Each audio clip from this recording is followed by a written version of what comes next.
महाज्ञानी रावण। रावण का जीवन एक जटिल और प्रेरणादायक कथा है जिसमें एक ओर उसकी असाधारण शक्ति और बुद्धिमत्ता है तो दूसरी ओर उसकी आध्यात्मिक भक्ति और विनाशकारी अहंकार। रावण केवल लंका का पराक्रमी राजा ही नहीं था बल्कि एक महान शिव भक्त भी था।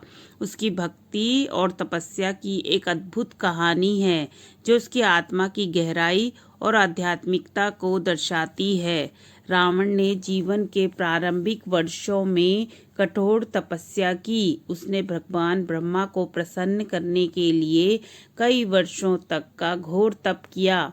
उसकी तपस्या इतनी गहरी और कठिन थी कि उसने अपने 10 सिरों की आहुति तक दे डाली।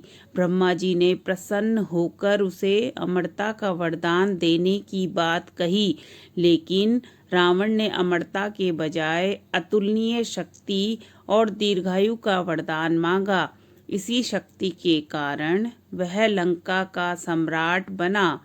रावण के जीवन की सबसे महत्वपूर्ण आध्यात्मिक घटना तब घटित हुई जब वह भगवान शिव की भक्ति में लीन हो गया। उसने शिवजी को प्रसन्न करने के लिए कैलाश पर्वत उठा लिया था, लेकिन भगवान शिव ने पर्वत पर अपने अंगूठे का हल्का सा दबाव डाला जिससे रावण पर्वत के नीचे दब गया।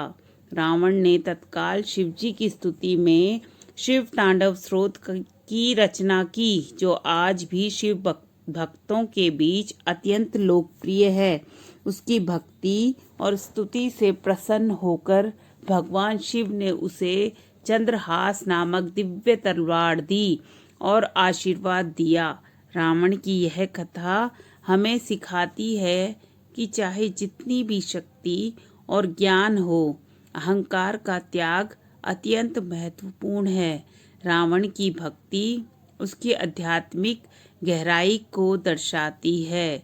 धन्यवाद। ऐसे ही और कहानियों के लिए मुझे लाइक, शेयर एंड सब्सक्राइब करें। धन्यवाद।